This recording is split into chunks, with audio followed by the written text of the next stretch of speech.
सीमा हैदर, इस नाम ने सीधा उत्तर प्रदेश के मुख्यमंत्री योगी आदित्यनाथ को चैलेंज करने का काम किया है, क्योंकि उसने यूपी के सिद्धार्थनगर से एंट्री की है। जिस बस में वो बैठ कर आई है, उसके स्टाफ ने इस बात की पुष्टि की है कि सीमा ने हिंदू नाम बताकर एंट्री की है। उसने अपने बच्चों के नाम भी हिंदू बताए थे। जहां चेकिंग होती है वहां भी हिंदू नाम का आधार कार्ड दिखाया गया हो सकता है। लेकिन इस चैलेंज के बाद योगी सरकार अब एक्शन मोड में है और रोहिंग्याओं पर सरकार की नजर टेढ़ी है। यूपी में एटीएस घुसपैठियों को लगातार गिरफ्तार करने का काम कर रही है। क्या है पूरा मामला, इस रिपोर्ट में बताएंगे।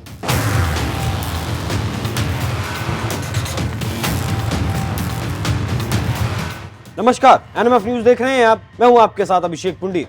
एटीएस ने यूपी में घुसपैठ को रोकने के लिए राज्यव्यापी अभियान चलाया है। यूपी में एटीएस ने 24 जुलाई को बड़ी कार्रवाई की। वेस्ट यूपी के 6 जिलों में एटीएस ने एक साथ छापेमारी कर 74 रोहिंग्याओं को पकड़ा है। इनमें मथुरा से 31, अलीगढ़ से 17, गाजियाबाद से 4, हापुड़ से 13, मेरठ और सहारनपुर से 2-2 रोहिंग्याओं को गिरफ्तार किया गया है। गिरफ्तार रोहिंग्या मीट फैक्ट्री में नौकरी किया करते थे। एटीएस की तरफ से दी गई जानकारी के मुताबिक 24 जुलाई की सुबह 5 बजे अलग अलग टीमों ने मेरठ, गाजियाबाद, सहारनपुर, मथुरा, अलीगढ़, हापुड़ इन 6 जिलों में छापेमारी की। एटीएस को काफी समय से इन जिलों में रोहिंग्याओं के होने की जानकारियां मिल रही थी। पकड़े गए रोहिंग्याओं में महिलाएं और बच्चे भी शामिल हैं, लेकिन बच्चे कम हैं और वयस्क ज्यादा शामिल हैं। गिरफ्तार रोहिंग्याओं के पास से कुछ दस्तावेज भी बरामद किए गए हैं, उनकी जांच की जा रही है। जांच में पता चला है कि इन घुसपैठियों को स्थानीय लोगों ने ही अपने घरों में शरण दी थी।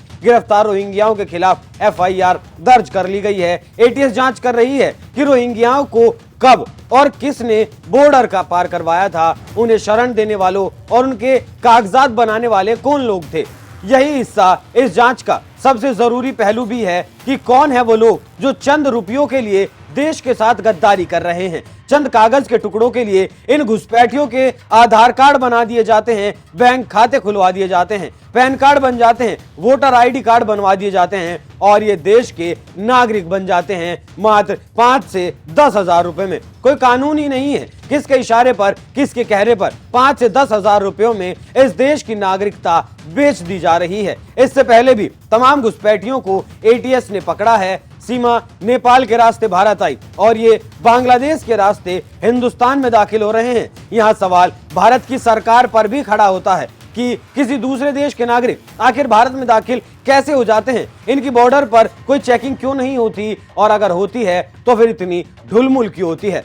भारत सरकार को गिरफ्तार किए गए घुसपैठियों को कठोर से कठोर सजा देने का प्रावधान बनाना पड़ेगा। इन लोगों को कम से कम 20-20 साल की कैद में रखने से ये फर्क पड़ेगा कि जो रोहिंग्याएं इसके बाद आएंगे उन्हें जब पता चलेगा कि वहां पकड़े जाने पर भयंकर सजा मिलती है, तो एक को सजा मिलेगी और 10 भाग खड़े होंगे। जाते जाते सुनिए सुप्रीम कोर्ट के वरिष्ठ वकील अश्वनी उपाध्याय ने इन रोहिंग्याओं का क्या इलाज बताया है। घुसपैठ रोकने का तरीका है, भारत में 1 नेशन 1 पिनल कोड लागू करना पड़ेगा। मैं रिपीट कर रहा हूं, यूनिफॉर्म सिविल कोड से केवल मुस्लिम बेटियों को फायदा है, थोड़ा सा फायदा क्रिश्चियन बेटियों को भी है, थोड़ा सा फायदा पारसी बेटियों को भी है, हिंदू बेटियों को कोई फायदा नहीं। यानी यूनिफॉर्म सिविल कोड आएगा तो देश की जो 20% आबादी है, मुस्लिम्स, क्रिश्चियंस, पारसी, इनकी बेटियों को फायदा होगा। 80% जनसंख्या को यूनिफॉर्म सिविल कोड से कोई फायदा नहीं। हाँ, लेकिन 20% को फायदा होगा तो भी देश को फायदा होगा, इसलिए यूनिफॉर्म सिविल कोड आना चाहिए। लेकिन यूनिफॉर्म सिविल कोड आने से धर्मांतरण नहीं रुक जाएगा। यूनिफॉर्म सिविल कोड आने से रोहिंग्या नहीं भाग जाएंगे, यूनिफॉर्म सिविल कोड आने से बांग्लादेशी नहीं भाग जाएंगे, यूनिफॉर्म सिविल कोड आने से जो घुसपैठ हो रही है नहीं रुकेगी। यूनिफॉर्म सिविल अगर घुसपैठ रोकना है, धर्मांतरण रोकना है, तो आपको तत्काल 1 nation 1 penal code, 1 nation 1 police code और 1 नेशन 1 जुडिशियल कोड लागू करना पड़ेगा। 1 नेशन 1 पिनल कोड का मतलब इंडियन पिनल कोड पहले से चल रहा है, इसको फेंकिए, ये 1860 में बनी थी, एक नई इंडियन पिनल कोड बनाइए, उसी में एक चैप्टर घुसपैठ पे रखिए, एक चैप्टर धर्मांतरण पे रखिए। घुसपैठ और धर्मांतरण को राष्ट्रीय सुरक्षा के लिए खतरा घोषित करिए, जिससे कि घुसपैठियों पे, जिहादियों पे, मिशनरियों पे एनएसए लगाया जा सके। नेशनल सिक्योरिटी एक्ट है, लेकिन लगता नहीं है, क्योंकि हमने घुसपैठ को और धर्मांतरण को राष्ट्रीय सुरक्षा के लिए खतरा घोषित नहीं किया। कानून है लेकिन घोषित नहीं किया। हमारे पास यूएपीए है, देश की एकता अखंडता के मजबूत बनाए रखने के लिए यूएपीए है, कानून है, गूगल करना। लेकिन हमने घुसपैठ को और धर्मांतरण को देश की एकता अखंडता के लिए खतरा नहीं घोषित किया है, इसलिए घुसपैठियों पे, मिशनरियों पे, जिहादियों पे यूएपीए नहीं लगता है। हमारे पास देशद्रोह का भी कानून है, लेकिन हमने उसमें घुसपैठ को, धर्मांतरण को देशद्रोह घोषित नहीं किया है। तो आपको तीनों कानूनों में बदलाव करना पड़ेगा। जो देशद्रोह का कानून है उसमें घुसपैठ और धर्मांतरण को देशद्रोह घोषित करना पड़ेगा। नेशनल सिक्योरिटी एक्ट में देशद्रोह और धर्मांतरण को राष्ट्रीय सुरक्षा के लिए खतरा घोषित करना पड़ेगा। यूएपीए कानून में घुसपैठ और धर्मांतरण को देश की एकता अखंडता के लिए खतरा घोषित करना पड़ेगा। फिर पुलिस अपना काम शुरू कर देगी। फिर दूसरा काम करना पड़ेगा, one nation one penal code लागू करना पड़ेगा।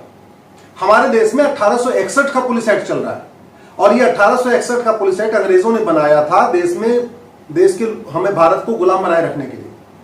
चूंकि 1861 का पुलिस एक्ट चल रहा है, इसलिए जो पुलिस पहले अंग्रेजों की गुलाम थी वो सत्ता की गुलाम हो गई। अब यूपी में बाबा की पुलिस अलग तरीके से काम करती है, केरल की पुलिस अलग तरीके से काम करती है, झारखंड की पुलिस अलग तरीके से काम करती है, बंगाल की पुलिस बिल्कुल अलग तरीके से काम करती है। क्यों? क्योंकि 1861 का पुलिस एक्ट चल रहा है। हमें पुलिस जो सत्ता की गुलाम बनी हुई, इसको सत्ता की गुलामी से बाहर निकालना पड़ेगा। हमें पुलिस को स्वतंत्र आजादी देना पड़ेगा।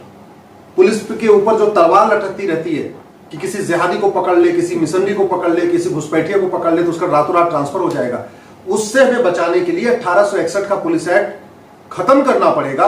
एक नया one nation one penal code लागू करना पड़ेगा। और आर्टिकल 14 यही कहता भी है। आर्टिकल 14 कहता है रूल ऑफ लॉ। तो रूल ऑफ लॉ तो तभी अच्छा होगा ना जब अच्छी पुलिस होगी। दूसरा, one nation one penal code. अभी हमारे पास धर्मांतरण के लिए कुछ राज्यों ने कानून बना दिया, कुछ राज्यों ने घुसपैठियों के लिए भी कुछ किया है, लेकिन घुसपैठ और धर्मांतरण राष्ट्रीय स्तर पे होता है, पूरे देश की समस्या है। इसलिए एक नया इंडियन पिनल कोड बनाया जाए, उसी में एक चैप्टर घुसपैठ हो और एक चैप्टर धर्मांतरण, एक चैप्टर हो ऑफेंस रिलेटिंग टू इनफिल्ट्रेशन और एक चैप्टर हो ऑफेंस रिलेटिंग टू कन्वर्जन। और हमारे देश में जिस तरीके से 50 कानून चल रहे हैं, घुसपैठ का अलग, धर्मांतरण का अलग, गौ तस्करी का अलग, मानव तस्करी का अलग, सोना तस्करी का अलग, अमेरिका में ऐसा नहीं है। अमेरिका में एक फेडरल पिनल कोड है, उसमें 123 चैप्टर है और सारा उन्होंने घूसखोरी, जमाखोरी, मिलावटखोरी, कालाबाजारी, नशा तस्करी, मानव तस्करी, सोना तस्करी, चंदन तस्करी, धर्मांतरण, घुसपैठ, सबको उसी एक ही किताब में रखा हुआ है। उसको कहता है फेडरल पिनल कोड। तो उसी पैटर्न पे हमको भारत में एक इंडियन पिनल कोड बनाना पड़ेगा।